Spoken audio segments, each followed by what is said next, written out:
หอยตื่นขึ้นมาจากฝันดีๆในตอนตีสี่ครับจอดซื้อน้ำแข็งครับเสบียงปลาวอด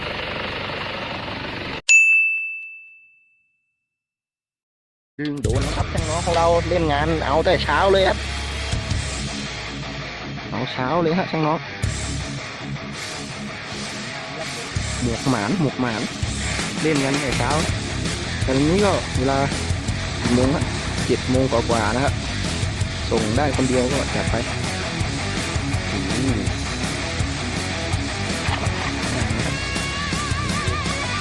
ไม่เล็กนะครับว้าวนี่ครับ1 หน่วยโอ้เรียบร้อยครับโดนไป1ครับช่างน้องแท็กซี่ครับทีครับ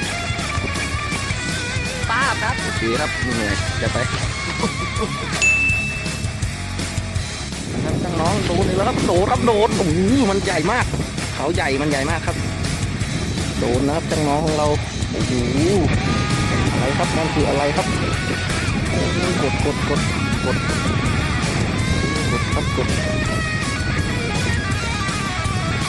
อันนี้ช่างน้องรับสวนของแล้วนะครับโอ้โหมันใหญ่มากครับลมนะดูสถานการณ์ลมมันโคตรลม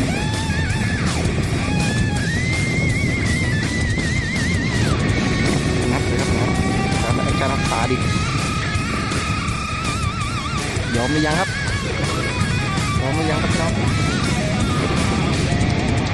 กดแรงดีครับเดี๋ยวเราพูดนิดหน่อยนะพูดโอเคครับสุดยอดครับโคตรใหญ่เลยครับพี่น้องเดี๋ยวเลยครับตะกล้องเดี๋ยวเลยครับ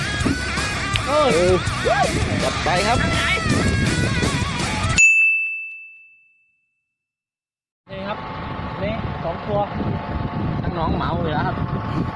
เหมาไปครับ2 ตัวไซส์สวยๆ10 โลครับอีกตัวแล้วครับอีกตัวกิโลครับตัวนี้7 โลโอ้วันนี้เหนื่อยมากครับ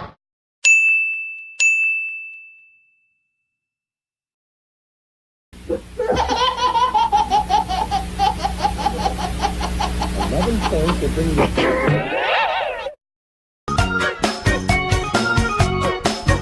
ลมแรงมากเลยลมนะครับทะเลนะครับตัวยากครับนี่ครับสุดยอดโอเด้เพื่อนเอ่ยคือดังเคยกันนั่นสังสรรค์กันจัดวางในเวลาว่างๆมาแกล้มท่วมกันบรรยากาศอยู่หน้าหลายคน